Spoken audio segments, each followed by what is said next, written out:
Development ಕೂಡ ಮಾಡ್ತಾ ಇದ್ದೇವೆ. ಸುಮಾರು 270 ಕೋಟಿ ಹಣ ಬಿಡುಗಡೆ ಆಗಿದೆ, ಟೆಂಡರ್ ಆಗಿದೆ, ಈಗ ಕ್ಯಾಬಿನೆಟ್ಗೆ ಹೋಗ್ತದೆ, ಅಪ್ರೂವ್ ಆಗ್ತದೆ. ಇದಲ್ಲದೆ ಈಗ ಮುಖ್ಯಮಂತ್ರಿಗಳು 270 ಅಲ್ಲದೆ 100 ಕೋಟಿಯನ್ನು ಹಣವನ್ನು ಕೂಡ ಕೊಟ್ಟಿದ್ದಾರೆ. ಅದು ಇನ್ನೊಂದು ವಾರದಲ್ಲಿ ಟೆಂಡರ್ ಆಗ್ತದೆ. ರಾಜಕಾಲುವೆಗೆ 232 ಕೋಟಿ. ಇದೆಲ್ಲ ನಮ್ಮ ಈ 12 ಕ್ಷೇತ್ರದಲ್ಲಿ ಡೆವಲಪ್ಮೆಂಟ್ ಮಾಡ್ತಕ್ಕಂಥದ್ದಕ್ಕೆ ಈ ಸರ್ಕಾರ ನಮಗೆ ಪ್ರಿಫರೆನ್ಸ್ ಕೊಟ್ಟಿದ್ದಾರೆ. ಅದರಿಂದ ಬರೀ ಕಾರ್ಯಕ್ರಮ ಅಲ್ಲ, ಬರೀ ಜೊತೆಗೆ ಡೆವಲಪ್ಮೆಂಟ್ ಕೂಡ. ಈಗ ಮೊನ್ನೆ ರಾಮೋಳ್ಳಿ ಗೇಟನ್ನು ಅವರೆಲ್ಲ ಮಾಡಿದ್ರು, ಚಲಗಟ್ಟೆ ಗೇಟ್ ಅವರೇ ಉದ್ಘಾಟನೆ ಮಾಡಿದ್ರು. ಚಲಗಟ್ಟೆ ಗೇಟನ್ನು ಮಾಡಿಸಿದ್ದು ನಾವೇ. ಅದು ಬಿ ಡಿ ಎ ಅನುಕೂಲ ಅಲ್ಲಿ ಬಡಾವಣೆಗೆ ಅಂತೇಳಿ. ಆಗ ವಿ ಸೋಮಣ್ಣನೂ ಇರಲಿಲ್ಲ, ಶೋಭನೂ ಇರಲಿಲ್ಲ. ಆದರೆ ಅವರೇ ಇಬ್ಬರು ನಿಂತ್ಕೊಂಡು ಮಾಡಿದ್ರು. ಈ ರಾಮೋಳ್ಳಿ 5-6 ವರ್ಷದಿಂದ ಸತತ ಪ್ರಯತ್ನ ನಾವೇ. ಸರ್ಕಾರದಿಂದ ಕಾರ್ಪೊರೇಷನಲ್ಲಿ ಬಡ್ಜೆಟಲ್ಲಿ ಘೋಷಣೆ ಕೂಡ ಮಾಡಿದ್ದೇನೆ. ಅಲ್ಲಿ ಬಂದು ಹೇಳ್ತಾರೆ ಅವನು ಇಬ್ಬರು ಅವರ ವಾರ್ಡ್ ಅಧ್ಯಕ್ಷಗಳು ಸತತ ಹೋರಾಟ ಅಂತೆ, ಸತತ ಪ್ರಯತ್ನ ಅಂತೆ. ಆ ರಾಮೋಳ್ಳಿ ಗೇಟ್ಗೆ ಒಬ್ಬ ಗ್ರಾಮೀಣ ಪ್ರದೇಶದ ಅಧ್ಯಕ್ಷ ಅದು ಮಾಡೋದಾದರೆ ಇನ್ನು ಎಂ ಪಿಗೆಲ್ಲ ಯಾರು? ಇವತ್ತು ವಿ ಸೋಮಣ್ಣವರ ಬಿ ಜೆ ಪಿ ಮಂತ್ರಿ ಅಂತಕ್ಕಂಥ ನಾನು ಹೇಳ್ತಾ ಇಲ್ಲ. ಇವತ್ತು ಕೆಂಗೇರಿ ರೈಲ್ವೆ ಸ್ಟೇಷನ್ನು ಕೂಡ ಇದೇ ಸರ್ಕಾರದಲ್ಲಿ 20 ಕೋಟಿ ಹಣ ಬಿಡುಗಡೆ ಮಾಡಿಸಿದ್ದೇನೆ. ಇದೇ ದುಬಾಸಿ ಪಾಳ್ಯದ್ದು ಕೂಡ ಆಗ್ತಾ ಇದೆ. ಇದೇ ದರ್ಶನ್ ಕಾಲೇಜಲ್ಲಿ ಅಂಡರ್ಗ್ರೌಂಡ್ ನಾವೇ ಮಾಡ್ತಾ ಇದ್ದೀವಿ. ಸೆಂಟ್ರಲ್ ಗೌರ್ಮೆಂಟ್ ಒಂದು ಕ್ಷಣಕ್ಕೆ ಬರ್ತಾರಪ್ಪ, ಅಲ್ಲೇ ಮುಂದಕ್ಕೆ ನಿಂತ್ಕೊಂಡು ಅಲ್ಲೇ ಇದೇ ನಾನೇ ಮಾಡಿದ್ದು, ಮೋದಿ ಮಾಡಿದ್ದು, ಇದು ಮಾಡಿದ್ದು. ಆದರೆ ನಾವು ಯಾವುದು ಕೂಡ ತಲೆ ಕೆಡಿಸ್ಕೊಳ್ಳೋಕ್ಕೆ ಹೋಗ್ತಾ ಇಲ್ಲ, ಕಾಮೆಂಟ್ಸು ಮಾಡೋಕ್ಕೆ ಹೋಗ್ತಾ ಇಲ್ಲ. ಏನಾರ ಕಾಮೆಂಟ್ಸ್ ಮಾಡೋರು ಆಲೆ ನಾಯಿ ನರಿಗಳು ಆಲೆ ಪ್ರೆಸ್ಗಾಗೂ ಕೂತ್ಕೋತಾರೆ. ಸೋಮಶೇಖರ್ ಹಂಗೆ ಮಾತಾಡೋರು, ಹಿಂಗೆ ಮಾತಾಡೋರು. ನಾನು ಯಾರನ್ನು ಮಾತನಾಡಲಿಕ್ಕೆ ಹೋಗೋದಿಲ್ಲ. ಈ ಕ್ಷೇತ್ರ 100% ಡೆವಲಪ್ಮೆಂಟ್ ಜೊತೆಗೆ ಕಾರ್ಯಕ್ರಮವನ್ನು ಕೂಡ ಆಗಬೇಕು. 10 ಕಾರ್ಯಕ್ರಮಗಳನ್ನು ಇಂಟ್ರೆಸ್ಟ್ ಕೊಟ್ಟು ಮಾಡ್ತಾ ಇದ್ದೀರಿ.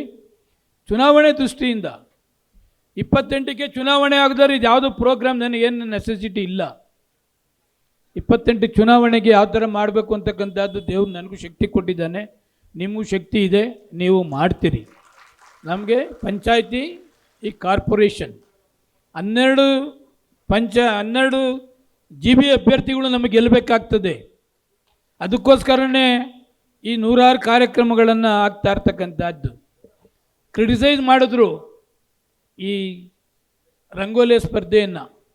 ಇಲ್ಲೆಲ್ಲ ನಮ್ಮ ಪ್ರಸಾದ್ ಎಲ್ಲ ಕುಂತಾರೆ ದೊಡ್ಡಬಿದಿರ್ಕಲ್ಲಲ್ಲಿ. ಅವನು ಯಾರೋ ಒಬ್ಬ ಜನಸೇವನೋ ಯಾವನೋ ಅಂತೆ, ಅವನು ಈ ರಂಗೋಲಿ ಸ್ಪರ್ಧೆ ಹಿಂದೆ ಡೂಪ್ಲಿಕೇಟು ಅದು ಇದು ಅಂತೆಲ್ಲವನ್ನು ಕೂಡ ಯಾವತ್ತೂ ಡೂಪ್ಲಿಕೇಟ್ ಮಾಡಲಿಲ್ಲ. ಈ ಕ್ಷೇತ್ರದಲ್ಲಿ ಎಲ್ಲ ಕಾರ್ಯಕ್ರಮವನ್ನು ಕೂಡ ಡೂಪ್ಲಿಕೇಟ್ ಮಾಡ್ತಕ್ಕಂಥ ಪ್ರಮೇಯ ಈ ಸೋಮಶೇಖರ್ಗಿಲ್ಲ. ಯಾವ ಕಾರ್ಯಕ್ರಮ ಮಾಡಿದ್ರೂ ಸಿನ್ಸಿಯರಿಗೆ ಆ ಕಾರ್ಯಕ್ರಮವನ್ನು ಮಾಡ್ತಾ ಇದ್ದೇವೆ. ಇದೊಂದು SIR. ಪ್ರತಿಯೊಬ್ಬರು ಕೂಡ ಈ ಕಾರ್ಯಕ್ರಮದ ಹಿಂದೆ ಬೀಳಬೇಕಾಗ್ತದೆ. ಇದೆಲ್ಲ ಕೊಟ್ಟಿದ್ದಾರೆ, ತಮಗೂ ಮಾಹಿತಿ ಕೊಡ್ತಾ ಇದ್ದೇವೆ. ಎಷ್ಟು ಅಪ್ಲಿಕೇಶನ್ಸು ತಾವು ಕೊಟ್ಟಿದ್ದೀರಿ, ಎಷ್ಟು ಅಪ್ಲಿಕೇಶನ್ಸು ಫಿಲಪ್ ಮಾಡಿ ಬಂದಿದೆ. ಇದಕ್ಕೋಸ್ಕರನೇ ಒಬ್ಬರನ್ನ ನಾನು ದುಡ್ಡು ಕೊಟ್ಟು ಅಪಾಯಿಂಟ್ಮೆಂಟ್ ಮಾಡಿದ್ದೇನೆ. ಅವ್ರ ಕೈಲಿ 12 ವಾರ್ಡ್ಗೂ ಟ್ರೈನಿಂಗ್ ಕೊಡಿಸಿದ್ದೇವೆ, ಯಾವ್ಯಾವ ಥರ ಮಾಡಬೇಕು, ಏನು ಮಾಡಬೇಕು ಅಂತೇಳಿ.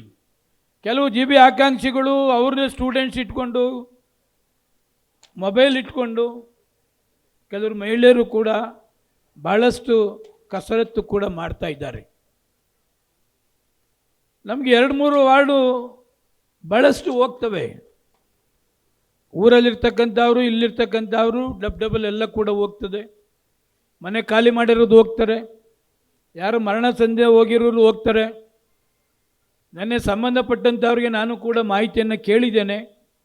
12 ವಾರ್ಡಲ್ಲಿ ಎಷ್ಟು ಅಪ್ಲಿಕೇಶನ್ ಕೊಟ್ಟಿದ್ದೀರಿ, ಇದೆಲ್ಲ ಕೂಡ ನಮ್ಮ ಏನಿದಕ್ಕೆ ಅಧ್ಯಕ್ಷ ಮಾಡಿದ್ದಾರೆ ಪಕ್ಷದಿಂದ ರಮೇಶ್ ಆದಿತ್ಯ, ಅವರು ಕೂಡ ಇದೆಲ್ಲವನ್ನು ಕೂಡ ಸ್ಕೂಟ್ನಿ ಮಾಡ್ತಾ ಇದ್ದಾರೆ.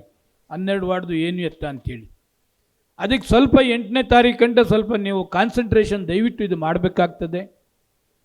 ನಮಗೆ ಒರಿಜಿನಾಲಿಟಿ ಬೇಕಾಗ್ತದೆ ಅಷ್ಟೇ. 6.5 ಲಕ್ಷ ಪಾಪ್ಯುಲೇಷನ್ ಇಲ್ಲಿದೆ.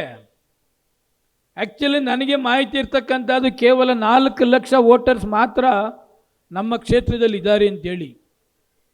2.5 ಲಕ್ಷ ಇಲ್ಲದೇ ಇರ್ತಕ್ಕಂಥದ್ದು ವೋಟ್ ಲಿಸ್ಟನ್ನು ಸೇರಿಸ್ಕೊಂಡಿದ್ದಾರೆ ಅಂತಕ್ಕಂಥದ್ದು. ಯಾವಾಗಲೂ ದೊಡ್ಡಬಿದರ್ಕಲ್ಲಿ ಇರ್ಬೋದು, ನಮ್ಮ ಏರೋಳ್ಳಿ ಕಡೆ ಇದಿರ್ಬೋದು, ಅವೆಲ್ಲ ಅಲ್ಲಲ್ಲೇ ಕೂಡ ಜಾಸ್ತಿ ಇದೆ. ಅದಕ್ಕೆ SIR ಏನಿದೆ ಅದನ್ನ ಸ್ವಲ್ಪ ನೀವು ಸೀರಿಯಸ್ಸಾಗೆ ತೆಗೆದುಕೊಳ್ಬೇಕು ಅಂತಕ್ಕಂಥದ್ದು